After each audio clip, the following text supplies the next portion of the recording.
واش عمركم تساءلتوا علاش كل عام المغرب كيبدل الساعة في رمضان ويرجع يزيدها من بعد؟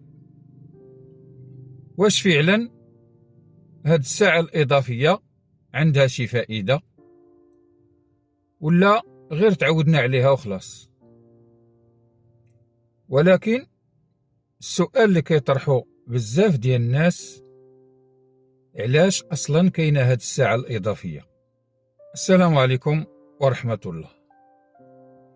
اليوم غادي نحاولوا نفهموا القصة كاملة بلا تعصب وبواحد النظرة اللي هي واقعية. كل عام في المغرب كنعيشوا نفس القصة، كيقرب رمضان كتنقص ساعة، وفاش يسالي رمضان كتزاد ساعة أخرى. وكل عام كيطلع نفس السؤال، علاش أصلا كاينة هاد الساعة الإضافية؟ وعلاش المغرب بقى فيها طول العام تقريبا؟ باش نفهموا الموضوع خصنا نرجعوا شوية اللور. في العالم كامل كاين واحد النظام كيقولوا له التوقيت الصيفي. الفكرة ديالو بسيطة، في بعض الفترات ديال العام كيقدموا الساعة بساعة باش يستافدوا أكثر من الضوء ديال النهار. يعني مثلا إلا كانت الشمس كتشرق مع 7 كيقدموا الساعة بساعة باش يبان بحال شرقات الشمس مع 8. والهدف اللي تقال منذ سنوات هو الاقتصاد في الطاقة، حيت إلا بقى الضوء ديال النهار حتى مع 6 ولا 7 ديال العشية، الناس غادي يشعلوا الضوء أقل، وبالتالي ينقص الاستهلاك ديال الكهرباء.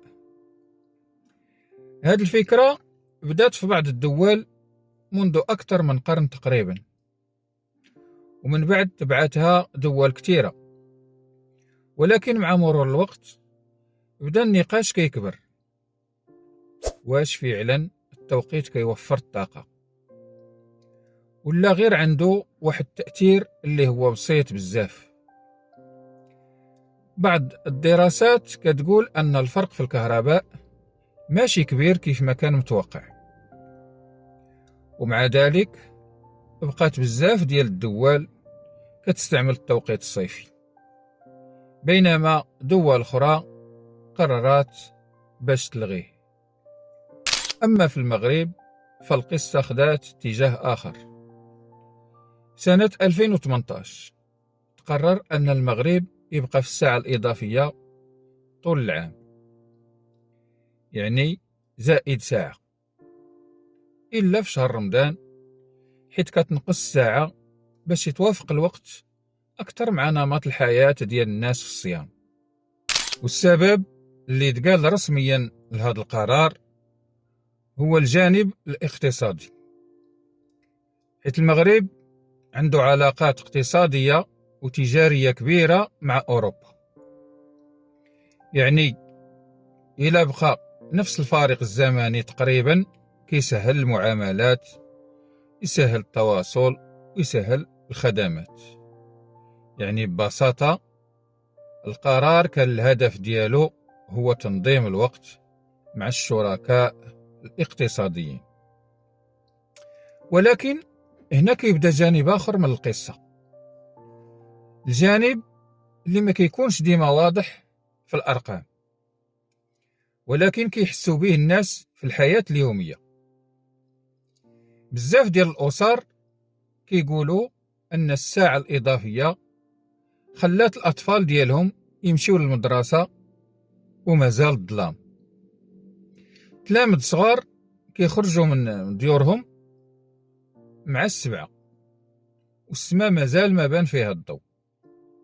وحتى الكبار كيحسوا أحيانا بالتعب في النوم، حيت الجسم ديال الإنسان كيحتاج واحد الوقت باش يتأقلم مع التغيير في التوقيت. وهنا كنكتشفوا واحد الحقيقة بسيطة. الوقت ماشي غير أرقام في ساعة. الوقت هو إيقاع الحياة ديال الناس. واحد المرة واحد الأب حكى لي واحد القصة بسيطة ولكن فيها معنى كبير. قال لي كنفيق مع بنتي الصغيرة باش تمشي للمدرسة مع 7 ديال الصباح تقريبا، ولكن الدنيا مازال ظلام. وهي خارجة من الباب قال لي وقفات شوية وسولتني، قالت لي علاش أنا غادي نقرأ والليل مازال؟ قال لي في هذيك اللحظة حسيت باللي الموضوع ماشي غير ساعة كتزاد ولا كتنقص، راه هو إحساس ديال طفل صغير ما فاهمش علاش النهار تبدل. هاد القصة إخواني أخواتي كتعكس واحد الإحساس اللي كيتقاسموه بزاف ديال الناس. كاين اللي كيشوف أن الساعة الإضافية ما فيها حتى مشكل وتنظيم الوقت مسألة كتعود عليها وصافي، وكاين اللي كيشوف أنها كتخلق صعوبات يومية خصوصا في الصباح. وبين هاد الجوج ديال الآراء كيبقى النقاش مفتوح كل سنة، ولكن ربما السؤال الحقيقي ماشي هو واش الساعة تزيد أو تنقص.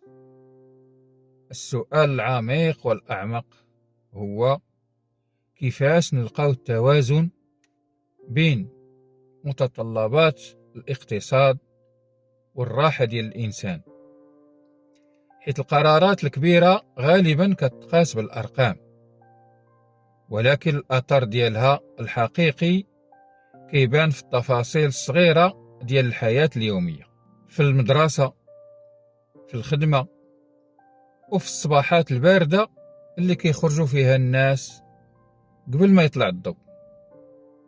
وفي الأخير يمكن يكون الحل بسيط، ولكن النقاش حول الوقت كيخلينا نفهموا حاجة مهمة.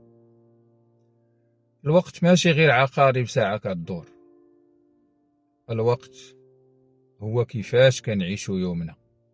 وقبل ما نسالي هذا الفيديو بغيت نسولكم سؤال بسيط. الساعة الإضافية في المغرب كاين اللي كيشوفها ضرورية للاقتصاد وكاين اللي كيشوفها كتخلق تعب للناس خصوصا في الصباح. ولكن انت شنو الرأي ديالك؟ واش كتفضل نبقاو في الساعة الإضافية طول العام ولا ترجع الساعة العادية كيف كانت من قبل؟ اكتب لي رأيك في التعليقات حيث يمكن من خلال النقاش نفهموا الموضوع أكثر.